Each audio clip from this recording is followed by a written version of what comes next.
Ah, j'embraye direct. Direct. Bah parce que on a moins de temps ce soir. Et j'ai plus de temps avant qu'après. Vous m'entendez là, hein? Attends, on va juste vérifier qu'il n'y a pas d'écho là. Ah si, il y a de l'écho. Hop, voilà. Hop. Ouais, bah ouais, t'y pars -4. Mais c'est parce qu'en fait, demain, donc je sais pas si vous savez, mais donc, alors pour si vous m'entendez bien, cool. Donc j'ai été embauché machin par ma boîte, donc BNP. Et par contre, il y a un deal. Je peux être en remote, 80, un bon 80% du temps. Par contre, il faut que j'aille à Madrid de temps en temps. Parce que en fait, c'est BNP Madrid qui m'a embauché. Oh, Galinux. Eh putain, Galinux. Tu lis dans mes pensées parce que j'allais t'écrire tout à l'heure. Est-ce que t'as vu, Galinux, que ce qui se trame, ce que je vais pas tarder à mettre en review. Parce que je vais en parler là tout à l'heure là. Enfin là aujourd'hui je vais en parler. Là ce soir là. C'est un gros kiff. Je pensais pas quand j'ai commencé à mettre les doigts dedans, je me suis dit ouais c'est rigolo et tout, mais en fait c'est beaucoup plus kiffant que ce que je pensais. Salut Faléon. Ah mais non mais c'est yeah. Bon et donc le deal, enfin mon bah tiens allez hop, on va dire que c'est Hyperman 3. Hop là. Le deal que j'ai avec BNP, c'est que il faut que j'aille à Madrid une fois par semaine. Bon, ça va, c'est un TGV, ça met 2 heures. Bon, voilà, il faut juste que j'aille badger là-bas. Je bosse là-bas depuis, enfin, une journée et puis je reviens. Voilà. Bon. Et en fait, ça, je fais ça un peu quand je veux. Et là, cette semaine, il n'y avait pas d'autre ouverture que demain. Généralement, j'essaye d'éviter. Alors le mercredi, évidemment. Le jeudi, ça me fait chier parce que du coup, il y a le live la veille et tout, et voilà. Donc le mardi, ça peut être bien. Le lundi, c'est bien aussi. Le vendredi, ça me saoule un peu parce que je reviens tard. Mais voilà. Donc, mais là, j'ai pas pu faire autrement. Il faut que j'y aille demain. Donc, et bah fatalement, je prends le train assez tôt. Donc fatalement, je me lève un peu plus tôt que prévu. Voilà, donc je peux pas, voilà, le live de ce soir, je peux pas le faire traîner très longtemps. Salut Arnaud existe, et c'est pour ça que on va faire juste une petite heure de rien du tout. Mais à la limite, c'est pas grave. À la vôtre les Lutinos. Parce que salut système d'expert D. Je me suis dit, parce que on est dans les arcanes du kernel depuis pas mal de temps. Mais depuis pas mal de temps, vous voyez pas du concret. Du à quoi ça sert, tu vois. C'est quoi qu'on fait? Salut Kirby the Boss. C'est quoi l'objectif de tout ce bordel? Tu vois, au début, quand on a implémenté PVH, les optimes, etc., moi c'était assez. Tu vois, on le voyait quoi. On faisait des tests et tout. Puis là, on est, tu vois, ça fait plusieurs mois qu'on est en train d'expliquer la virtual memory, comment on communique avec les devices en memory map, etc. Mais c'est quoi l'objectif du truc? Hello Proly Roly 001. Et salut à Kevin, c'est salut Léa qui est putain pile à l'heure. Pile. Et ce que je me suis dit, c'est que ce soir, je vais vous montrer un petit peu concrètement c'est quoi le résultat de ce qu'on est en train de faire. Enfin, c'est quoi le résultat du code sur lequel je suis en train de travailler depuis 3 semaines. 3 semaines, un mois, un truc comme ça. Bah non Léa, tu restes là. Donc vous savez, donc je reviens, je fais un TLDR. Vous savez que le focus du boulot là, c'est de travailler sur la console. Salut Ribose. Et de travailler sur la console pour une raison très simple, c'est que on veut éviter d'utiliser l'émulation du port série de façon à rester dans la machine virtuelle et éviter de sortir, donc de faire des VM exit et d'aller utiliser d'émulation qui sert à rien. Alors Léa, ouais, je viens de le dire en fait, Léa, la raison pour laquelle je dois finir tôt, c'est parce que je dois aller à Madrid demain matin assez tôt. C'est parce que bah voilà, le deal c'est que je vais à Madrid une fois par semaine. Et habituellement je m'arrange pour que ce soit pas le jeudi ni le mercredi, mais là, manque de peau cette semaine, j'ai pas le choix. Michel Hardy, je vais aller jouer au loto. Là, il a pas de peau que ça tombe le jour où Emile débarque plus tôt. Ah bah ouais, bah oui, bah oui. Alors, fiabilité, rapidité, consommation de ressources. Rapidité. Et consommation des ressources. Si oui, si non, c'est pas mal. Non, mais alors, c'est bizarre, mais en fait, je sais que vous en chiez de ouf en France avec la chaleur. Et ici, ça va en fait. Bah, il fait. Ouais, à Madrid, il va faire 34. Ici, il fait une 30, 31. Enfin, c'est rien de vraiment anormal ici, quoi. Enfin, en tout cas, pour cette période. Mais apparemment, ça se passe pas très bien chez vous, ouais. C'est ce que j'ai compris. Je suis absolument désolé. Ah bah oui, ouais, bah, ici, tant que ça dépasse pas 35, 36, machin, ça va.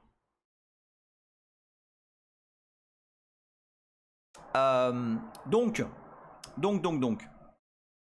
Salut Phil Massicotte. Eh, Phil Massicotte, tu sais qu'il y a quelqu'un qui a pris au premier degré ce que t'as mis sur LinkedIn. Tu sais, parce que j'ai mis sur LinkedIn, bah on va parler un petit peu de ce que j'ai fait là. Salut Latéraluse. Euh, donc ouais, j'ai poussé un truc et tout. Et je mets sur LinkedIn Hey guys, regardez ce qui se passe et tout machin. Et il y a Phil Massicotte qui commente, il fait You should rewrite it in Rust, it would be blazingly fast. Je me pète de rire, je mets un like. Et, et on me dit ouais, tout à vu, il y a quelqu'un qui t'a. Non, c'est bon, c'est un Lutinos, t'inquiète. Il y a pas de stress. Salut Dalf 113. Et donc, bref. Donc, non, mais c'était bon, ça m'a fait marrer. Alors, honnêtement, donc j'ai commencé le boulot là sur ce que je vais vous raconter. Salut Corwin. Corwin qui dit il faudra réécrire en Rust en fait. Bah oui, bien sûr, mais c'est prévu, hein, évidemment. Évidemment. Alors tiens, Corwin, tu tombes bien. Tu tombes bien. Alors tu tombes très bien. Donc j'ai commencé il y a un petit mois, un truc comme ça, un peu moins d'un mois. L'implémentation. Donc vous savez que ce que je fais là depuis quelques temps, c'est travailler sur la console Virtaio, c'est-à-dire éviter d'utiliser l'émulation du port série de QEMU et de plutôt utiliser un truc. QEMU propose une console qui utilise Virtaio et qui du coup évite l'émulation du port série. C'est très bien. Ça je l'ai fait il y a maintenant un bon 2 mois. Et puis je me suis dit, bon bah tant qu'à faire, je vais ajouter les features manquantes. Mais je savais pas trop où je mettais les pieds. Je me suis dit, bon bah vas-y, on va regarder. Et je vais regarder chez FreeBSD. Alors FreeBSD, alors c'est marrant parce que vous avez le support du multiport donc, que je viens d'implémenter, mais on va en parler. Mais par contre, vous n'avez pas le support de la Early Console. Alors si ça vous intéresse, moi je l'ai fait. Et c'est pas très très compliqué, hein, sincèrement.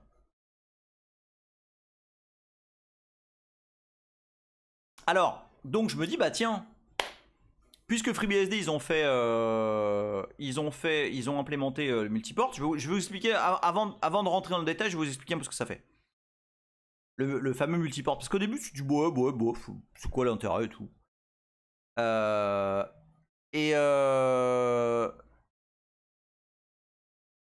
Ouais, on en parle juste après. Je vais d'abord vous expliquer ce que c'est. Donc, QEMU implémente. Alors, non, c'est pas QEMU. Non, je vous dis de la merde. C'est pas QEMU. C'est la norme Virtaio. Ok. Tiens, je vais vous la mettre d'ailleurs. Hop. Je sais, hein, 2 secondes. Hein, je vous mets juste. Voilà ça. Hop. On va chérer ça et on va chérer ceci. Voilà. Donc je vous rappelle que Virtaio,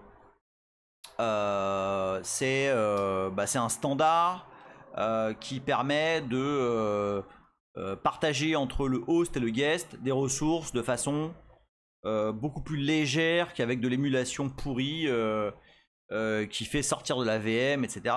Donc en gros c'est du partage de mémoire entre le host et le guest qui font que toutes les communications, tous les partages d'infos se font beaucoup plus rapidement. Bon, je le fais vraiment en TLDR, mais c'est pour expliquer de quoi il s'agit. Et donc voilà, dans la liste des devices qui sont disponibles, il y a la console. Ok. Puis il y a tout un tas de trucs, voilà, ça explique en fait ce document, hein, qui est sur docs.oasisopen.org. Tiens, je vais vous le mettre si vous voulez. Hop, je vais vous le mettre sur le chat. Hop, voilà. Ce document, alors qui est somme toute assez léger, on va dire. Donc il laisse quand même partiellement la place à l'improvisation, quoi. Enfin, voilà, il y a des trucs qui pourraient être beaucoup plus explicites. Mais donc ce document, il dit voilà, si tu veux implémenter Virtaio pour la console, enfin une console Virtaio, il faut faire comme ça, comme ça, comme ça. Bon. Qu'est-ce que ça... Alors ça permet plein de choses. Okay, leur document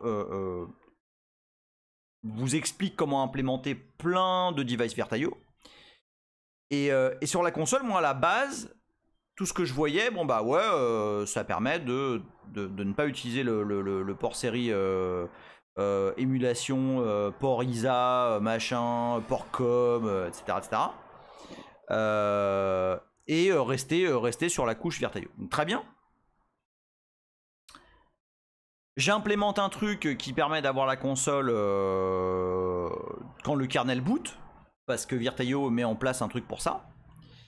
Et puis je vois cette feature multiport. Virtaio multiport. Je me dis ouais, pourquoi tu voudrais avoir du multiport série why not? Je vais regarder ce que fait FreeBSD, comment ils le font et tout, puis si c'est pas trop relou, je vais leur piquer, quoi. Alors je regarde un peu, et la première feature que je vois, qui est pas mal, hein, c'est pas mal. Bah, ça permet par exemple de rediriger vers une console série un type de message, et puis vers un autre type de message. Tu vois, tu peux imaginer l'envoyer STD in, STD out, STD-RR sur deux TTY différents. Sympa. Sympa. Alors je me dis bon vas-y, on va l'implémenter parce que en fait la raison principale, le trigger du truc, c'est pas la feature. Parce que la feature de base, alors après on va voir que je me suis largement trompé, mais la feature de base est bon, c'est bof. Tu vois, j'étais pas ouf dessus. Et alors je vous ai déjà parlé plusieurs fois de Sergio Lopez sur ce channel. Est-ce que vous vous rappelez qui c'est Sergio Lopez? Donc manifestement un Suédois du sud de la Suède. Vous vous rappelez ou pas? Sergio Lopez c'est l'auteur. Ah, petite pointure de rien du tout. Hein. C'est juste l'auteur de QEMU Micro VM. Non, c'est pas celui-là, la Terre Lucide. Prolly Rolly qui demande just have a look at the driver is the right and read speed limited by the baud rate. No, there is actually no real limit. Prolly Rolly qui demande s'il y a une limite sur le baud rate. C'est marrant parce qu'on m'a posé la question hier sur GCU. Ouais, c'est de. Mais attends. Je veux pas spoil. Donc Sergio Lopez. Ah, c'est chouette là parce que je vais justement aller. On va dessiner le chemin. Il y a quoi? Il y a 2 mois, un truc comme ça. Hein. Il me demande ouais dis donc c'est comment le support de Virtaio de Veiocon dans NetBSD, donc de la console Virtaio. Et je dis bah alors pour l'instant c'est très rudimentaire et tout machin. Je dis ouais parce que moi je suis en train de travailler sur un projet. Alors je vais vous le mettre parce que vous allez voir, enfin pour ceux qui étaient là au FOSDEM, enfin voilà, c'est absolument incroyable. Ce qui se passe, c'est incroyable. Donc je vous mets ce lien là. Ouais, alors moi je suis en train de travailler sur un projet, ça s'appelle la libcaron. Alors ouais, je vais jamais réussir à finir ce live en 1 heure. Au FOSDEM, on était là en train de penser à ce qu'on pourrait ajouter et tout dans le kernel, machin, pour des features et tout. Puis à un moment donné, il y a le Finnois, il dit ouais mais imagine, on implémente un truc qui, au lieu d'appeler un exécutable, en fait ça trigger une VM qui appelle l'exécutable. Tu vois, genre la sécurité ultime, quoi. C'est-à-dire tu exécutes.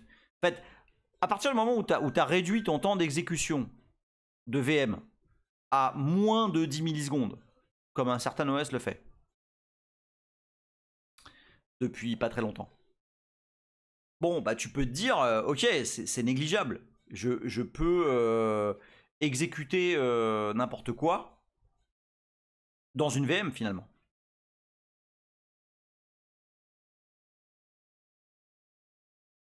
Et donc, on se dit avec le Finnois, putain, imagine et tout. Dans le kernel, on ajoute un truc qui catch que l'exécutable en fait c'est une VM, etc. Bon, et ben, ce truc-là, maintenant, est exactement le Finnois. Forqué devient obsolète. Et ce truc-là, en fait, ça a pris vie sous forme du projet libcaron. Je l'ai copié ou pas? Je sais plus. Je vous le remets. Ça a pris vie sur ce projet.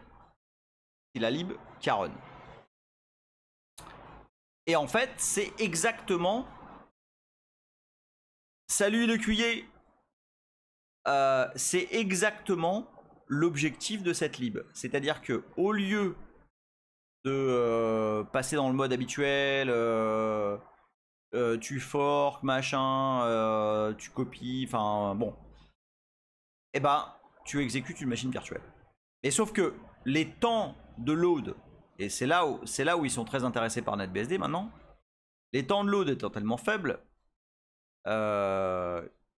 il est tout à fait raisonnable d'imaginer de monter, enfin de starter un programme après avoir monté un kernel. Et donc un espace d'adressage à part, etc. etc. Et donc, Sergio me dit, salut Zikino, ouais, vous en êtes où et tout de l'implème de la console Vertaio. Et moi je dis, bah ouais, pour l'instant ça en est là et tout machin. Et du coup ça m'excite, et donc je travaille sur l'implème, ce qu'on a vu ensemble les mois derniers, de la console, de la early console, donc de la console qui juste affiche les messages du kernel, machin. Et je dis bah voilà, donc bah si tu veux, j'ai fait ça et tout, nan, nan. Ah ouais, c'est chouette et tout. Par contre, nous dans la libcaron, on utilise les features multiport de Virtaio. Putain, vous faites chier, hein. Ok, ouais, bah je vais regarder. Putain. Alors je regarde. Et donc je vois, oui, effectivement, que, comme je vous disais tout à l'heure, multiport machin, en fait, ce à quoi ça sert, c'est ouvrir plusieurs ports, en fait, déclarer plusieurs ports pour, derrière, dans la VM, utiliser un port, par exemple, pour tel truc, un autre port pour tel truc. En tout cas, c'est ce que je pensais. Enfin, non, c'est vrai, ce que je suis en train de dire est vrai. Mais en fait, c'est pas tout. Exactement, Arnaud existe, juste ce qu'il faut pour des microservices. Alors du coup, je commence. Bon, je commence à travailler, machin. Alors, sachant que le début des travaux, vous allez voir la beauté. Parce qu'il y a des gens qui se rendent pas vraiment compte de ce que c'est l'open source. De ce qui... De la colonne vertébrale de tout ce bordel-là. En fait, il y avait déjà quelqu'un du projet NetBSD qui avait commencé à travailler sur la partie console. Il avait pas du tout fini. Et par contre, il n'avait pas travaillé sur la partie console, early console kernel. Donc c'est moi qui l'ai fait.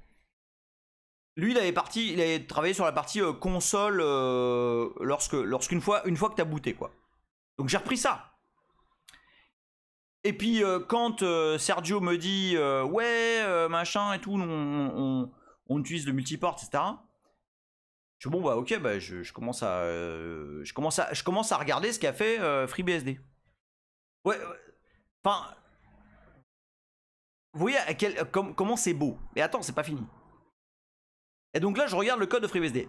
Alors les gars, alors c'est là Corwin que je vais te solliciter. Alors, mon avis, hein. Ce n'est que mon avis. Mais c'est pas parce que tu peux faire quelque chose qu'il faut le faire. En tout cas, c'est mon avis. Vous avez dans FreeBSD un gestionnaire de queue. Ok, un truc où un queue, un event queue. Vous balancez des events et puis ça va trigger des trucs dans la.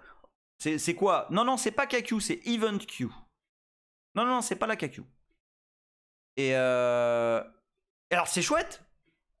Ok, parce que t'as un truc qui gère une queue pour toi et tout. Mais en fait, quand tu regardes le code, il y a Léa qui dit Léa regarde Corwin Sons. Lorsque tu regardes le code de la Virtaio console dans FreeBSD,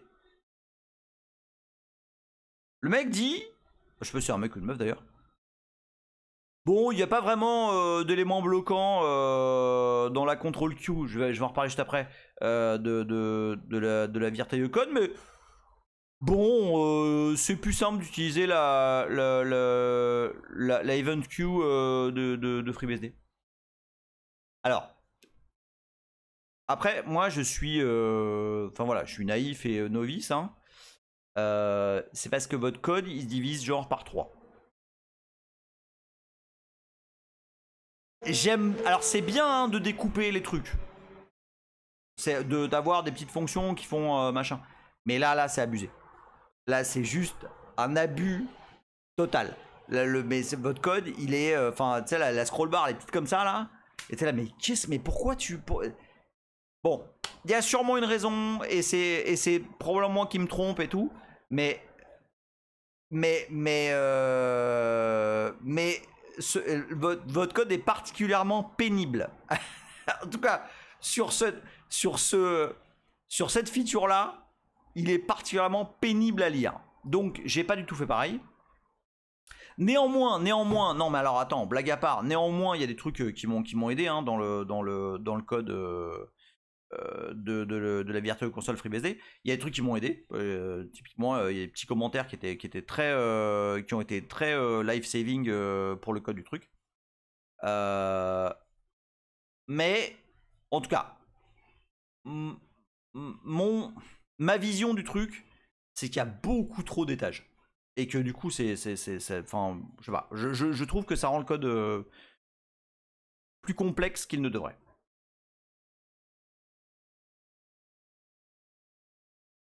Résultat des courses. Je commence à implémenter le truc. Ça se passe plutôt bien, j'ai quelques petits résultats. Alors comment ça se passe? Comment ça se passe le multiport? Donc lorsque vous bootez une machine,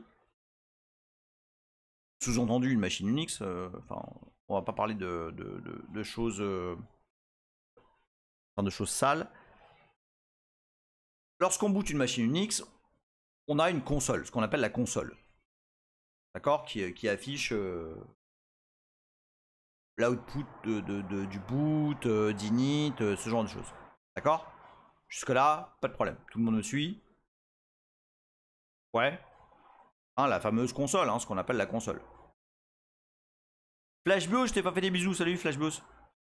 Non, on n'est pas en bave là, on n'est pas en mode bave. Non, là je suis plus en mode, j'explique les features qui sont en train d'être ajoutées. Donc voilà, la console, hein, c'est ni plus ni moins que les caractères que vous voyez s'afficher à l'écran lorsque vous bootez. Bon. Et vous êtes encore là ou c'est trop chiant la histoire de console et vous êtes en train de boire des coups à côté en faisant semblant? Je peux comprendre. Hein.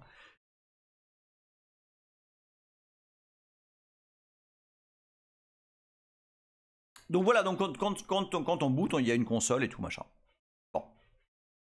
Et de base, dans un système Unix standard, fallait on dit c'est early print K la console. Alors en partie, effectivement, avant d'avoir plus d'armement à sa disposition, c'est Early Print K qui existe sur plein d'Unix différents. Et c'est différentes façons d'écrire des choses à l'écran.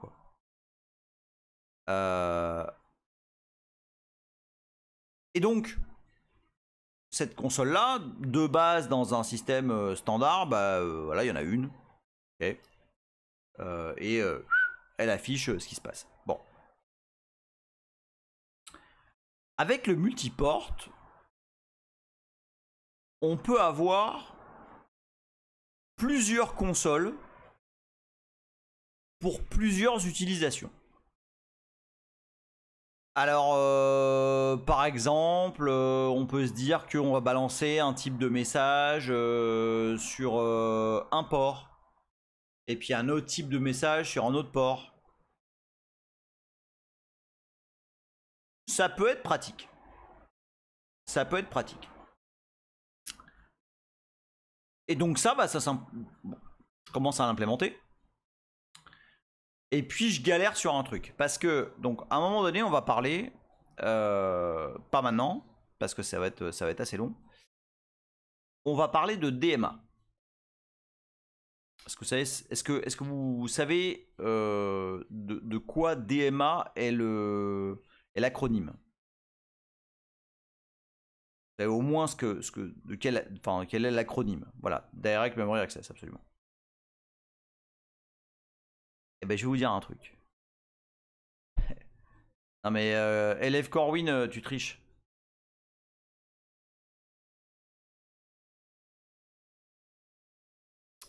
Si vous avez trouvé, oula, ça va bien plus loin que les disques, hein, ça va. En fait, il y a à peu près tout qui fait du DMA aujourd'hui. Si vous avez trouvé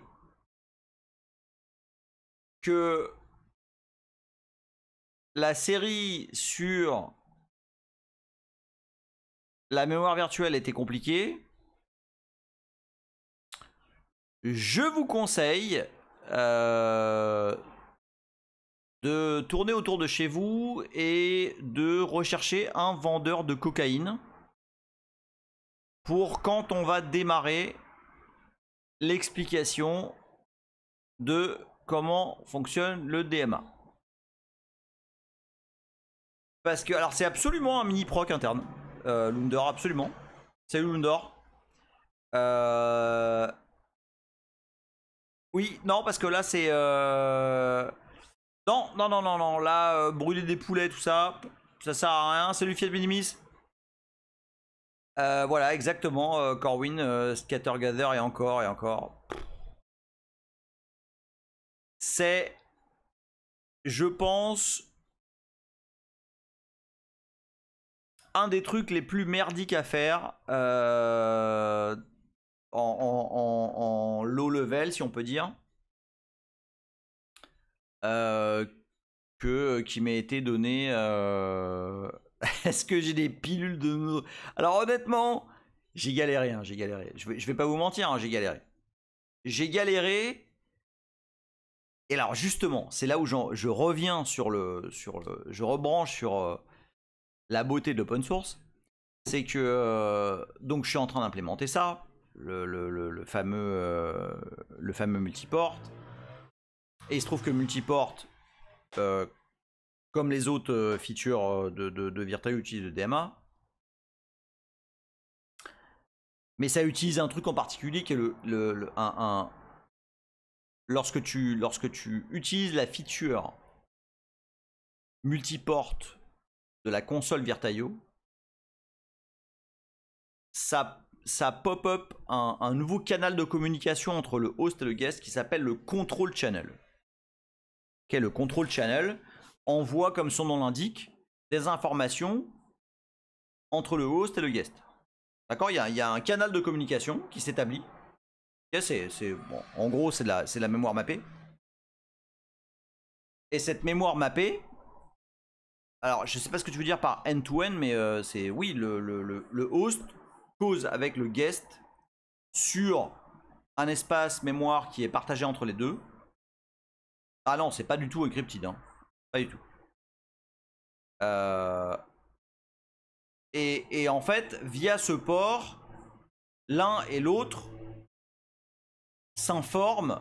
Alors c'est pas une shared, alors c'est pas un SHM au sens où tu l'entends, Lundor. C'est vraiment littéralement un mapping mémoire qui existe entre le host et le guest. Et ceci est fait justement, et c'est pour ça que je ne veux pas en parler maintenant parce que ça va être un sacré bordel. Ceci est fait avec du mapping DMA. Long story short, le host et le guest savent causer sur un espace mémoire qui est partagé entre les deux. On va faire ça simple comme ça là. Ok? Et par exemple, quand le guest boot, sur ce canal de contrôle, il dit au host, donc guest la VM, hein, guest la VM, host, le host quoi, là, le DOM 0, la machine où il y a, enfin qui start les VM, d'accord? Quand le guest boot, quand la VM boot, sur le canal de communication, elle envoie au host, bon bah c'est bon là, je suis ready là. D'accord? Alors, plus précisément, quand je dis guest, donc la VM, en fait quand elle communique avec le host, la VM communique avec qui en fait sur le host? Allez, on y va là.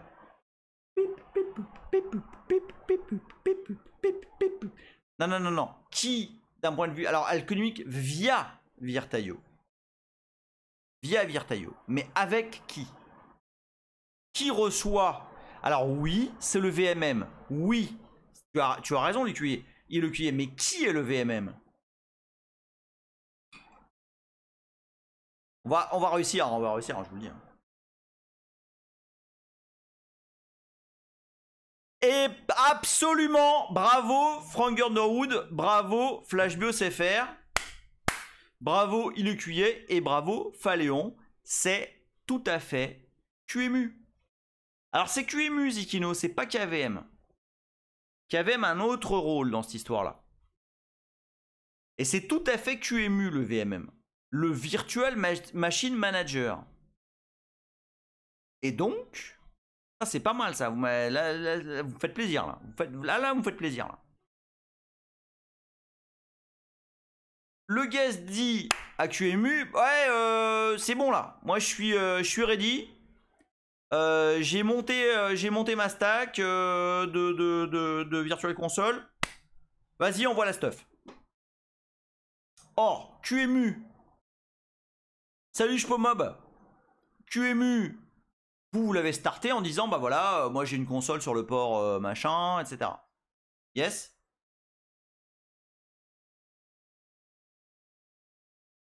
Quand vous avez starté, vous avez mis votre ligne de commande QEMU, vous avez dit QEMU, moins serial machin, moins porte bidule, etc. Donc que fait lorsque la fonctionnalité multiporte et que donc le canal de contrôle est monté entre les deux? Lorsque le multiporte est activé, QEMU utilise ce canal de contrôle pour dire vas-y monte une console Virtaio là. Une console Virtaio. Yes. C'est QEMU qui fait ça. Et comment il le fait? Bah, il trigger, enfin il envoie de l'information vers le guest, ok, en utilisant un canal de communication, fameuse contrôle Q, et il dit au guest, ouvre-moi une console. Une fois que QEMU a dit, ouvre-moi une console, le guest reçoit ça et dit, ah ouais, ok, et il crée un port, il crée une console. Et une fois qu'il a créé cette console, il répond au host, Buddy, c'est bon, j'ai ouvert ma console. Et à partir de là, QEMU est content et il continue à envoyer de l'info sur la console.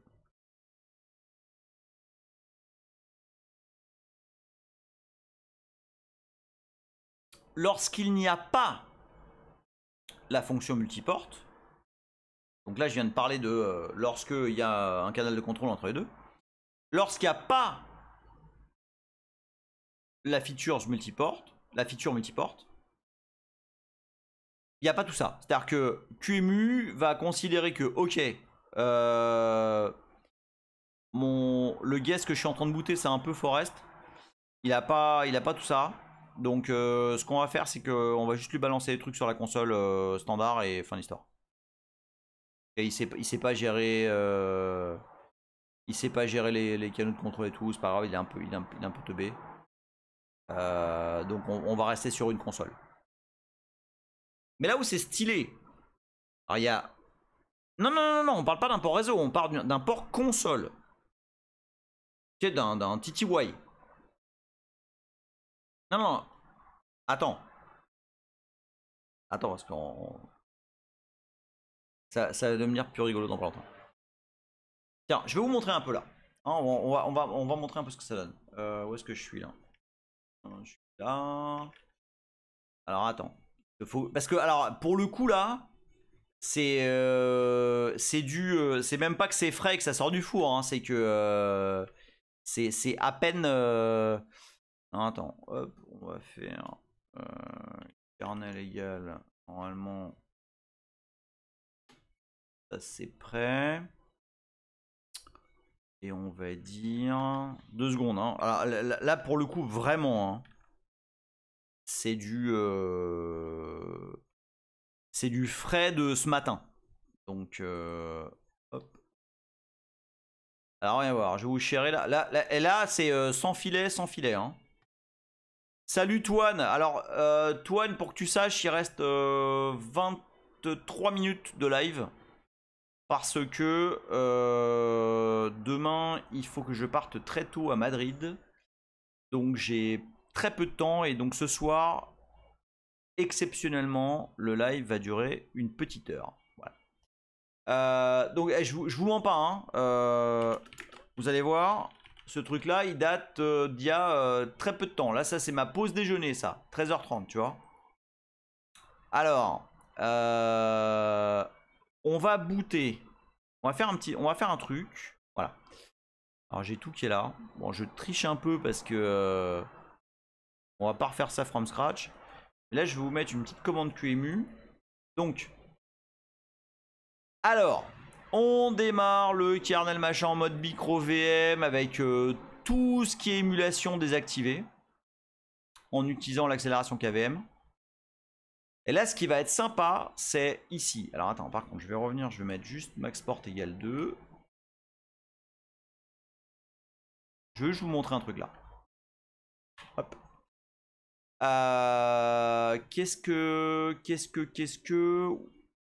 Ce que je veux vous montrer, c'est là. Bon, c'est pas grave. C'est ici, là. En fait, on peut démarrer QEMU, et c'est ça qui est rigolo à voir. On peut démarrer QEMU. L'Undor demande le control channel fonctionne avec un style de message unit. Alors, en fait, donc je veux vraiment, pardon, pas rentrer dans le détail maintenant, mais le control channel fonctionne ni plus ni moins avec des interruptions. Enfin, ça utilise simplement, entre guillemets simplement, des interruptions au même titre que n'importe quel autre type de matériel. D'accord? Et en fait, ça va déclencher une interruption qui va lire de la data, qui va demander à synchroniser le canal DMA, et ça va aller lire une adresse mémoire et voir s'il y a des nouveaux trucs dedans. Voilà. Alors je peux tout à fait partager la ligne QEMU de 3 km. Hop. Hop. Voilà. Alors oui, elle n'est pas digeste. Elle n'est pas digeste parce que qu'il y a plein de trucs dedans. Mais ce qui est intéressant dans cette ligne de commande, c'est ça. En gros, je débug, je veux voir tout ce qui parle d'interruption, et je veux des traces de tout ce qui parle de Virtaio Serial étoile. D'accord? Donc là, je sais pas si ça va marcher du tout, hein, j'en sais rien. Pourquoi? Parce que je veux voir les messages in et out de QEMU vers et depuis la micro VM. Et ça marche. Oh putain. Alors regardez bien, regardez bien ce que c'est beau là. Regardez bien comme c'est beau. Alors là on boot. Ok. Bon, je monte des devices. Bon, alors on s'en fout. Et regardez. Virtaio Serial machin. Il a reçu le message 0 avec value 1. En gros ça, c'est hey mec, je suis là. Ok. Ça là. Ça ici, alors attention, ça ici, c'est un message de QEMU. Le truc, c'est que les deux sont mélangés. C'est-à-dire là, vous avez des messages du kernel et des messages de QEMU. Mais ça, c'est un message de QEMU. C'est un message de QEMU qui dit « Ok, je viens de recevoir ce message-là. Event 0, value 1. » Alors, regardez bien. Ah, là, vous allez voir, c'est très très beau parce que on va vraiment faire comment dire, la liaison entre le code et ce qui se passe quand le kernel boot. Regardez. Alors, sysdev virtaio biocon.c. Bam bam bam bam. Voilà. Regardez. Le message en question là, donc vous avez vu. Attends, hop. Là, le premier message que QEMU reçoit, ok, c'est l'event 0. D'accord? QEMU dit je reçois un event 0 avec la valeur 1. D'accord? Eh, vous êtes toujours là ou pas?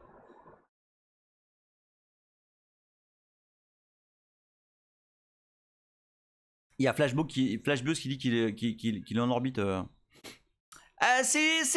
Oui, Phaléon, c'est une forme de handshake, en effet. En effet. Ok, donc QEMU reçoit le message avec valeur event 0 et value 1. Ok, alors regarde bien. Hop. L'event 0, c'est Virtaio console device ready. C'est-à-dire que c'est ici le guest qui a dit ouais, non, mais c'est bon, je suis prêt. Regarde. Et c'est ici que ça se passe. Cette fonction-là, Virtaio control send, elle utilise donc le canal de contrôle pour envoyer vers le VMM Virtaio console ready 1. Et si c'était 0, bah, ça veut dire qu'elle n'est pas ready. D'accord? Donc, boum, Virtaio console ready 1. À partir de là, QEMU dit ah, y a Michel, il est prêt. Il est prêt à recevoir des trucs. Non, mais c'est magnifique. On est d'accord, Ardoir, hein, c'est magnifique. C'est absolument incroyable. C'est beau, quoi. C'est ça la standardisation et c'est ça qui est beau. Et attends, hein, tout ça est littéralement décrit. Que vous voyez un peu comment tout ça est juste parfaitement ficelé. Tout ça est décrit. Attention, tout ça est décrit ici. C'est-à-dire que ici, dans la spec de Virtaio, il est écrit que attends, où est-ce que c'est? Voilà. Nanana, voilà ici. Voilà. Virtaio console ready, donc valeur 0. Sent by the driver, donc c'est nous, hein, c'est le guest. Il envoie à l'initialisation pour dire non mais c'est bon, je suis ready. Value of 1 indicates success and 0 indicates failure. Ok, donc le driver, la VM envoie Virtaio console ready qui a pour valeur 0 et dit ok, je suis ready. Et c'est littéralement ce qu'on fait ici. Ok, on dit Virtaio console ready, device ready 1. Ok, QEMU, c'est bon, je suis prêt, tu peux commencer, tu peux envoyer la stuff. À partir du moment, regarde, du côté QEMU, ça dit Virtaio c'est là, handle, donc on va gérer le control message qui dit event 0 value 1, donc ok, il est prêt. Ok, bah dans ce cas là, ce qu'on va faire, c'est qu'on va lui envoyer des messages de contrôle qui disent que je veux un port 0 et un port 1. Pourquoi? Parce que non, je vais kill. Parce que ici je lui dis donc je veux max port 2 et je veux un premier port 0 et un deuxième port, où est-ce que je l'ai mis? Voilà, ici j'ai mis, hop, je veux un deuxième port ici qui s'appelle comme ça. Ok, donc moi je dis, enfin ici la QEMU, il sait que je lui demande 2 ports série. Donc qu'est-ce qu'il fait? Il envoie Ok, tu veux deux ports série, les voilà. Port 0,1, port 0 et port 1. Tu les ouvres. Attendez, c'est pas fini. Ok, nice. Là, j'envoie au guest que je veux ouvrir le port 0 et le port 1. Bien. Ici, on dit ok, alors attends, parce que moi j'ai reçu de la data là. J'ai reçu un event 3. Qu'est-ce que ça dit le event 3? Parce que tu vois, lui dit Virtual Serial Handle Control. Donc ça c'est QEMU qui dit ok, j'ai reçu l'event 3. C'est quoi l'event 3? L'event 3, c'est port ready. Ok? Le guest dit c'est bon, j'ai ouvert le port et il est prêt.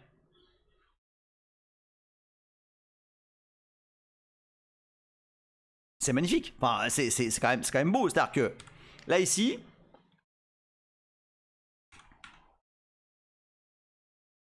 salut David, tu arrives un peu tard parce qu'on finit dans 13 minutes.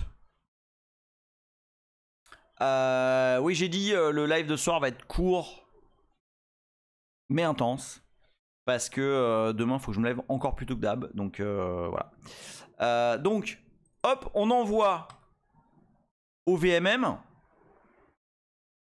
Absolument, Galinus, c'est un protocole d'Indigo, ni plus ni moins. C'est con parce que je vais pas avoir le temps de... Enfin, faut que je vous montre un truc quand même. Et en particulier à toi, Galinux. Parce que les implications... Les implications de ce qui suit là sont très fortes. Donc ok, donc j'ai reçu le message event 3, ok. Ok, d'accord, bah, je vais handle ça. Et alors ce que je vais faire, c'est que j'envoie l'event 4 et l'event 6 au guest. Qu'est-ce que c'est? Qu'est-ce que ça veut dire?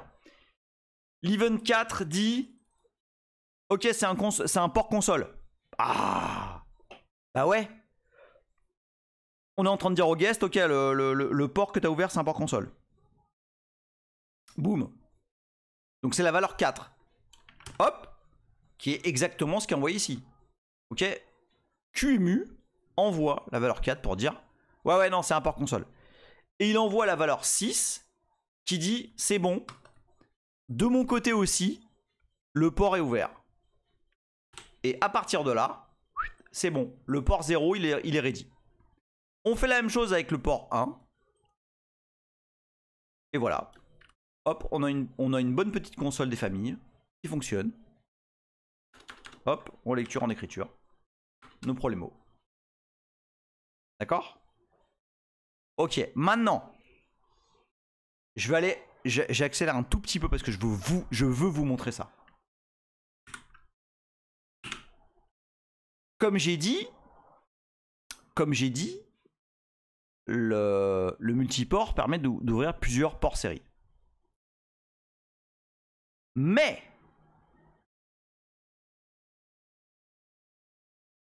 regardez comme ça. Ah ouais, là je suis excité de ouf là Léa parce que c'est tellement magnifique. Mais QEMU, franchement, QEMU ils ont de la doc de merde, mais putain ce qu'ils implémentent c'est quand même dingue. Et le truc c'est que ça c'est très peu documenté, c'est ça qui est... C'est vraiment très frustrant parce que la doc là-dessus est pratiquement inexistante ou totalement outdated. Donc là regardez, donc je dis max ports égale 2, donc j'ouvre 2 ports. Lunder dit chaque port est capable de faire de l'IO. Oui, chaque port est totalement capable de faire de l'IO. Et c'est là où ça claque de ouf. Regarde bien. Donc mon premier port c'est un port console machin où je vais sortir les caractères de boot machin, où je vais rentrer LS, enfin voilà, je vais gérer l'input output de la console quoi. Mais regardez bien le deuxième port que j'ouvre. Oh, c'est pas tout à fait pareil. Regardez. Le deuxième port que j'ouvre, C'est pas juste un simple port série. C'est une socket. Oh. Oh. Mais alors, qu'est-ce que ça veut dire, ça? Qu'est-ce que ça veut dire?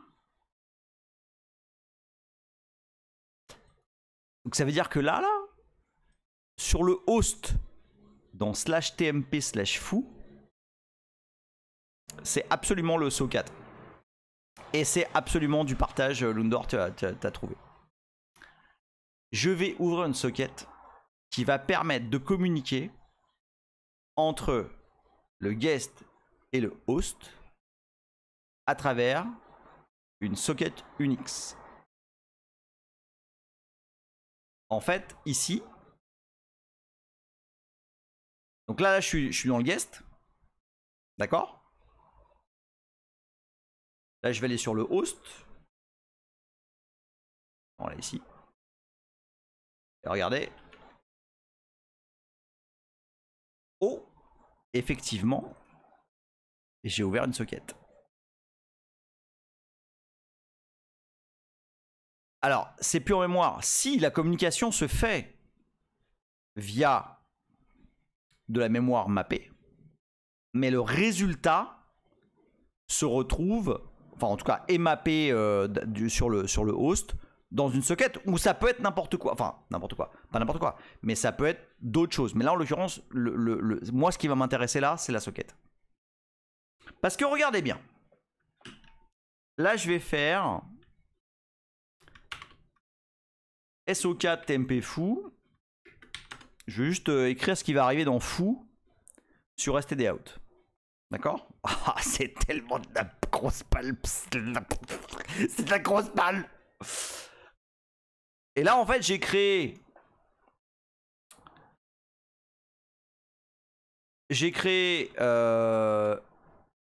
le device TTY VI01 qui correspond au canal, enfin au port numéro 1. D'accord? Et alors, regardez bien le maximum Rodriguez, j'espère que ça marche. Le maximum Rodriguez que vous êtes sur le point de voir. Donc j'envoie ça là, c'est la console numéro 1 que j'ai créée ici là, en faisant gna gna gna, là, et qui a été créé ici par le driver multiport ici, ok, sur le port numéro 1. Et là j'envoie ça, et qu'est-ce qui se passe à côté? Oh oh!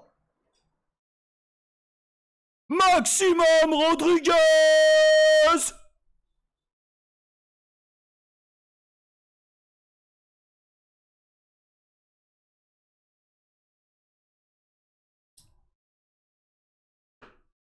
Alors ça, les amis, si ça envoie pas du très gros poney. Tu vois, mon geek dit, t'es en train de dire que par exemple, on pourrait faire tourner un PHP FPM en mode socket. Absolument! Tu as tout compris et c'est tout à fait ça. Et c'est absolument de l'énorme bombasse parce que en fait, on peut avoir, vous avez tout compris. Ça veut dire qu'on peut avoir 100 network exactement. Putain, vous me faites triper parce que c'est vraiment, c'est là, c'est le truc de. Enfin voilà, ça, moi, ça, je suis en pleine alu. En fait, on peut spot, on peut pop une micro VM, donc qui va démarrer en moins de 10 ms, qui va démarrer un service. Effectivement, PHP FPM ou whatever sur une socket Unix qui n'a pas d'IP. La machine, elle peut ne pas avoir d'IP. Ouais, je me suis pas connecté avec une IP là. Note qu'avec SO4, on fait ce qu'on veut. Hein. Et elle peut répondre au host un truc direct sur une socket Unix. C'est... Je suis en ultra kiff sur cette feature. Non, c'est absolument pas un sens unique. Tu peux parfaitement le faire dans l'autre sens. Et tu peux parfaitement envoyer sur TMP fou et tu vas le recevoir sur TTY VI01. C'est tout à fait bidirectionnel. Et alors là j'ai pas le temps, mais les perfs sont très bonnes. Et j'ai même pas essayé encore de tuner le truc. Mais tel quel, les derniers tests que j'ai fait, j'étais à 70 mégabytes seconde. Mégabytes, ok. Donc autour de 500-600 mégabits. Sans aucune... Bah, il y a autant de contrôle d'erreur que tu peux avoir sur une socket, quoi.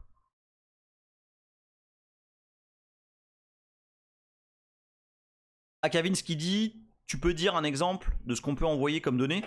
Bah, je sais pas, par exemple, comme disait tout à l'heure, je pense que c'est Tueur mon geek, tu peux parfaitement imaginer de faire tourner un PHP FPM en socket dans ta VM sans IP et qui va juste être mappé sur de la socket Unix, quoi. Martin qui... Si tu mets la socket en RAM disk, non, alors attends, non, t'as pas compris. La socket, elle